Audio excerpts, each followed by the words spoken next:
Welcome to Empathy Stories, where the smallest acts of kindness spark the most profound transformations.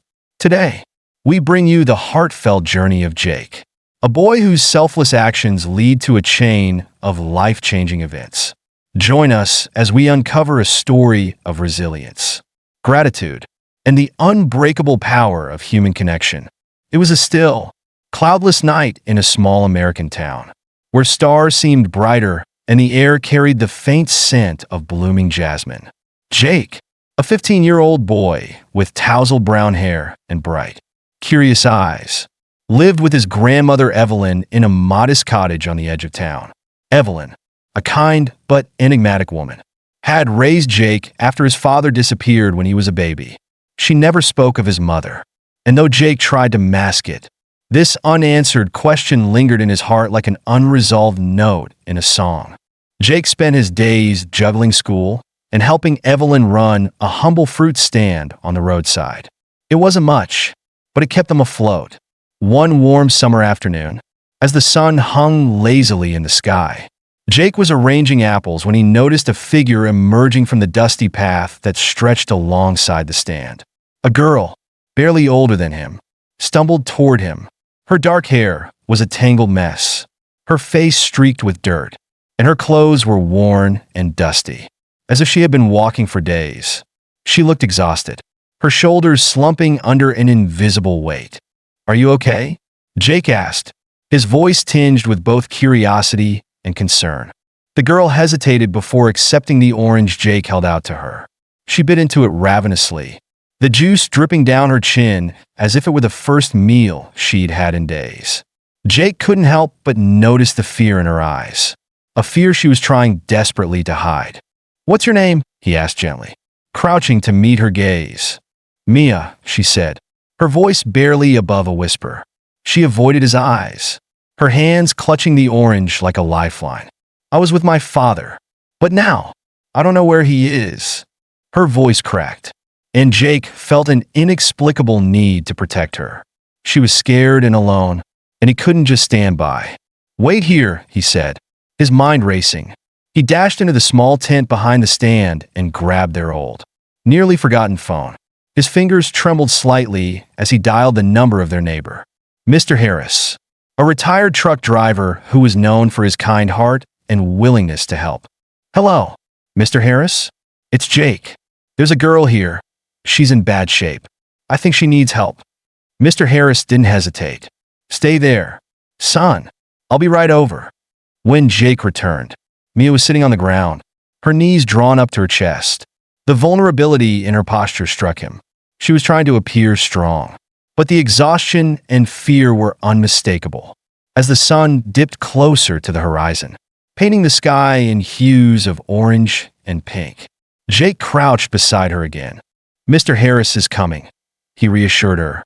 "He'll take you somewhere safe." Mia looked at him, her eyes shimmering with unshed tears. "Thank you," she said softly. "If you hadn't been here—" She didn't finish her sentence, but she didn't need to. Jake could feel the weight of her gratitude. For the first time, he felt like someone truly depended on him, and it stirred something in his heart, an unfamiliar blend of pride and responsibility. The rumble of Mr. Harris's old pickup truck broke the silence. The tires crunched against the gravel as he pulled up. The morning after Mia was taken to safety, Jake woke to the sound of shattering glass. His heart jumped as he leaped from his bed and rushed to the kitchen, where he found Evelyn slumped against the counter. Her face was pale, her hands trembling as she clutched the edge of the countertop to steady herself. "Grandma, are you okay?" Jake exclaimed, rushing to her side. "It's just a little dizziness." "Jake," Evelyn said, forcing a weak smile that did little to mask her frailty. "I'll be fine after some rest." But Jake wasn't convinced. He helped her to the table, where she slumped into a chair. Her usually warm and lively demeanor was replaced with an unsettling weariness. "You need to see a doctor," he said, his voice firm despite the lump forming in his throat. "Nonsense," Evelyn replied, shaking her head. "Doctors cost money we don't have. I'm just tired." "My dear," Jake wanted to argue, but he knew Evelyn well enough to realize it would be futile. That morning, as he set up the fruit stand. Worry gnawed at him like an insistent ache. Evelyn had always been the strongest person in his life, his anchor. Seeing her like this made the world feel unsteady beneath his feet. The day dragged on, heavy with the weight of his concerns.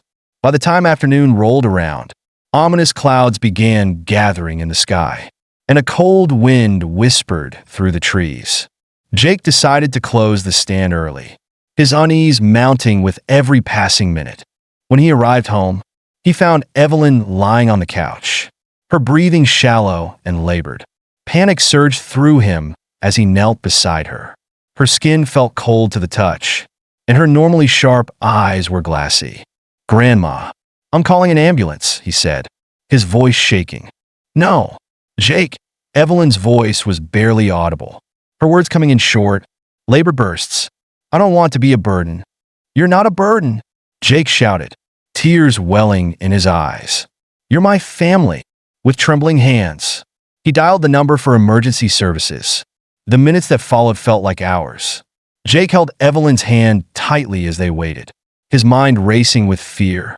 When the ambulance finally arrived, its sirens cutting through the tense silence, Jake felt a faint flicker of relief, but it was overshadowed by a deep, gnawing uncertainty.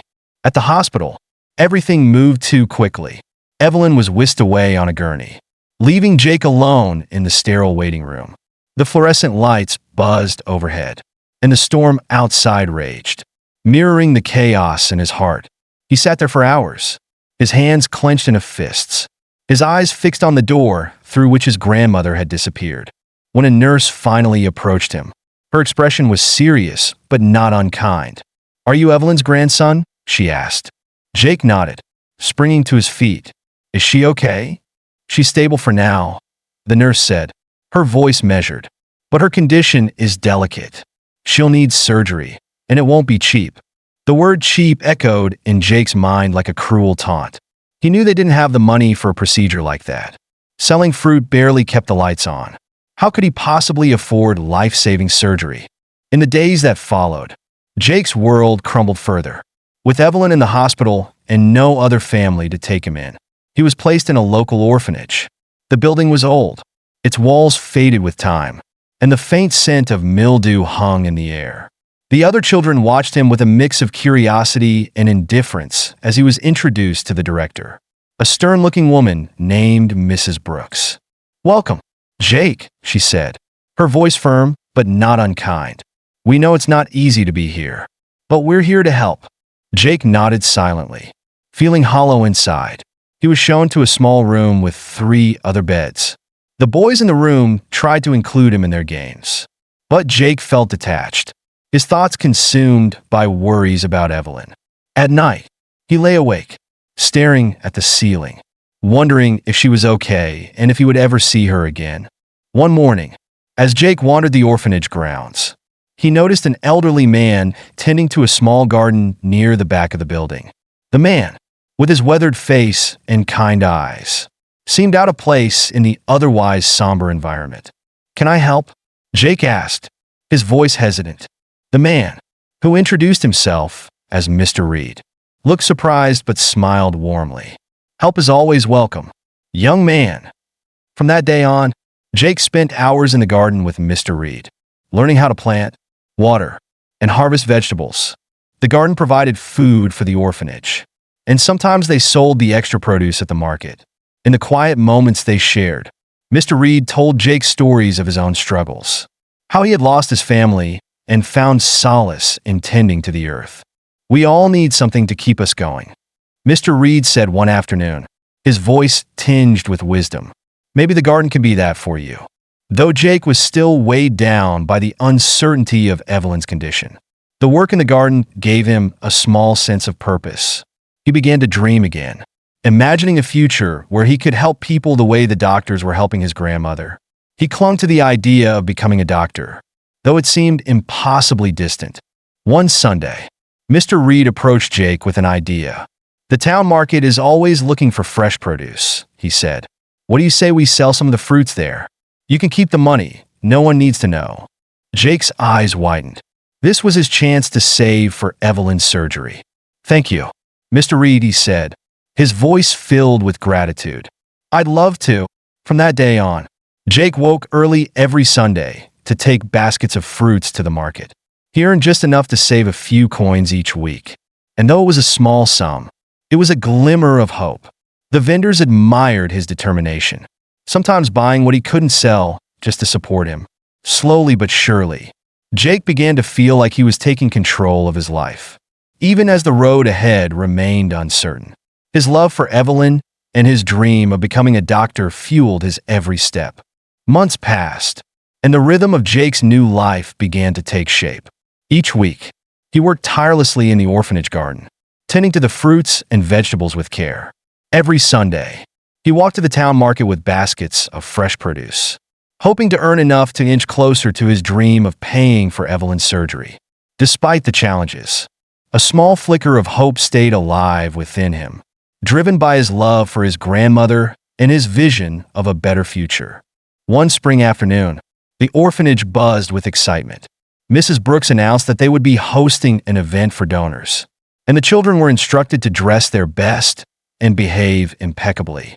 Jake, however, preferred to avoid the spotlight. He lingered under the shade of a tree at the edge of the courtyard, watching the bustling scene from a safe distance. It was there, in the midst of the lively gathering, that he saw her. A girl with dark, neatly combed hair and a radiant smile walked among the guests. Her confident steps a stark contrast to the fragile, disoriented figure Jake had met months ago. His breath caught in his throat as recognition dawned. It was Mia. She looked healthier, her cheeks glowing with life, and her eyes sparkled as they scanned the crowd. When her gaze finally landed on Jake, her face lit up. She hesitated for only a moment before running toward him, her smile widening with every step. "Jake!" she exclaimed, throwing her arms around him in a warm embrace. Jake stood frozen, his mind reeling from the unexpected reunion. Slowly, he returned her hug, his heart pounding in his chest. "Mia," he said, his voice barely above a whisper. "I can't believe it's you. I knew I'd find you again," Mia said, her voice brimming with emotion. "You saved me that day. I'll never forget it." Warmth spread through Jake's chest as her gratitude washed over him. For the first time in months, the weight of his struggles seemed to lift, if only slightly. Mia's presence felt like a reminder that the good he had done in the past still mattered, even amid his current hardships. Before Jake could respond, Mia turned and waved to someone in the crowd. A tall man with a kind expression approached, his tailored suit and confident stride marking him as someone of importance. When he reached them, Mia gestured toward Jake, her eyes shining with pride. "Dad, this is Jake, the boy who helped me when I was lost." The man extended his hand, his grip firm but gentle. "Jake," he said, his voice filled with sincerity. "I'm Dr. Carter, Mia's father. I can't thank you enough for what you did for my daughter. You gave her hope when she needed it most." Jake shook his hand, feeling a mixture of embarrassment and pride. "It was nothing, really," he said, though he couldn't hide the emotion in his voice. "I just couldn't leave her like that." Dr. Carter studied Jake for a moment, his expression thoughtful. "Mia told me a little about you. Do you live here at the orphanage?" Jake hesitated, unsure of how much to reveal. "Yes," he admitted. "My grandmother is in the hospital. She needs surgery, but we can't afford it." Dr. Carter's brow furrowed, his gaze softening. "You've been through a lot, haven't you?" he said quietly. "And yet, you still found it in your heart to help Mia. That speaks volumes about your character." Jake looked down, his cheeks flushing. He wasn't used to receiving such praise, especially from someone as distinguished as Dr. Carter. After a moment of silence, Dr. Carter placed a reassuring hand on Jake's shoulder. "I'm going to help you," he said firmly. "Your grandmother's surgery, I'll take care of it. And Mia told me about your dream of becoming a doctor. I think you have what it takes, and I want to support you in any way I can." Jake's eyes widened, disbelief washing over him like a tidal wave. "You do that for me?" he asked, his voice trembling. "Of course," Dr. Carter replied with a warm smile. "Kindness has a way of coming full circle. You helped my daughter when she needed it most. Now it's my turn to help you." Tears welled in Jake's eyes as the weight of his struggles seemed to lighten for the first time in months. He could barely find the words to express his gratitude. "Thank you," he whispered, his voice thick with emotion. "Thank you so much." True to his word, Dr. Carter arranged for Evelyn's surgery to be performed at his own hospital. He even operated on her himself, ensuring she received the best care possible. When Jake visited Evelyn in the recovery room, her frail face lit up with a smile that reminded him of the strength she had always carried.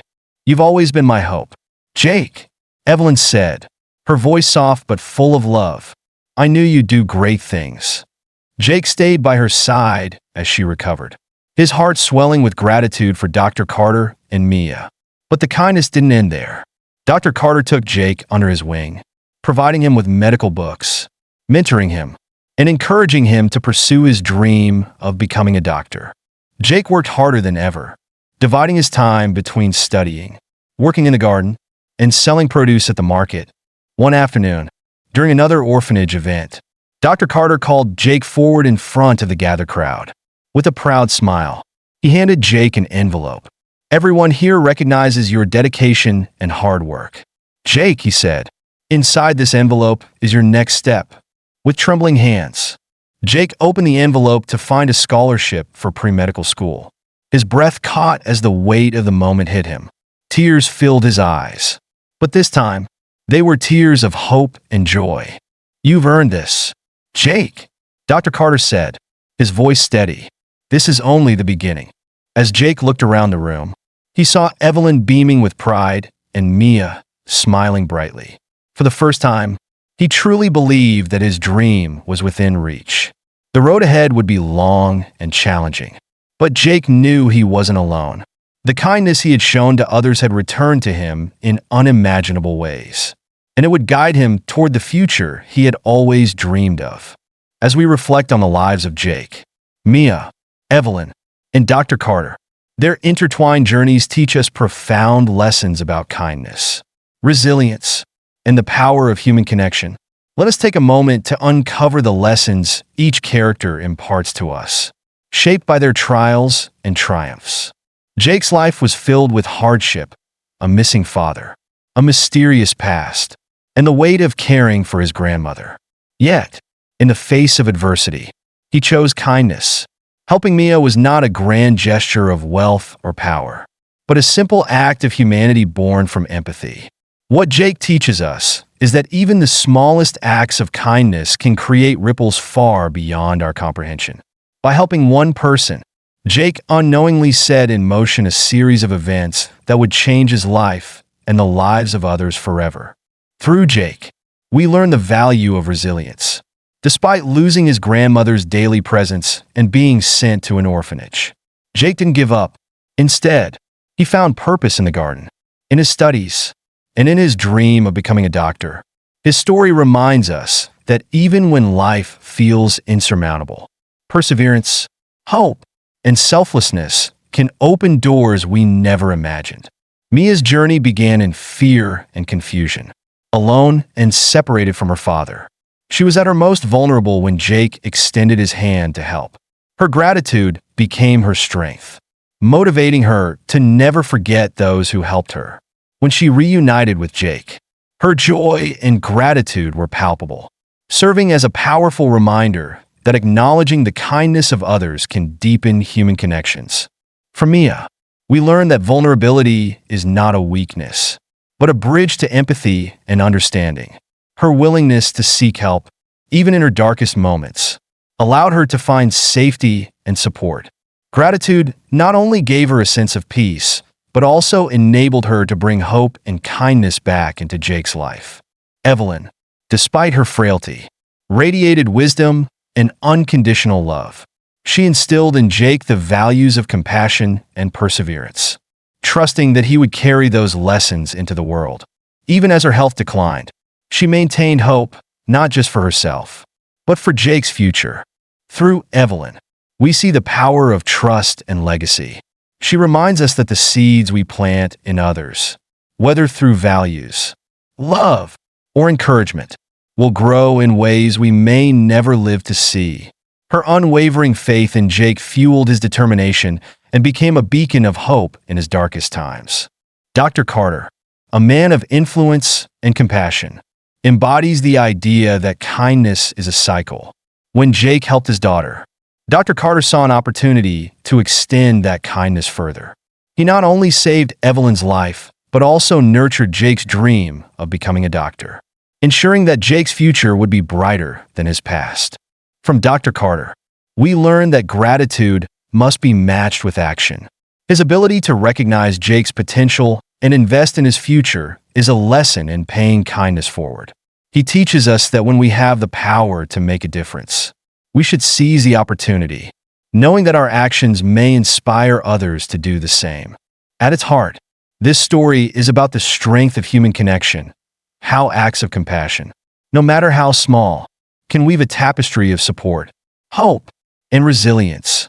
Jake's kindness to Mia, Evelyn's love for Jake, Mia's gratitude, and Dr. Carter's generosity all converge to remind us of one timeless truth. When we choose to help others, we are not just changing their lives, we are enriching our own. As we go through life, may we remember that every action has the power to inspire.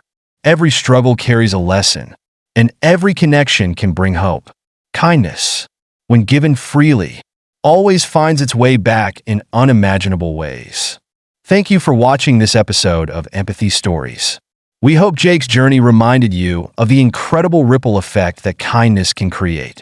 If this story inspired you, share it with someone who needs a little hope today. Don't forget to like, comment, and subscribe for more stories that warm the heart and uplift the soul. See you next time.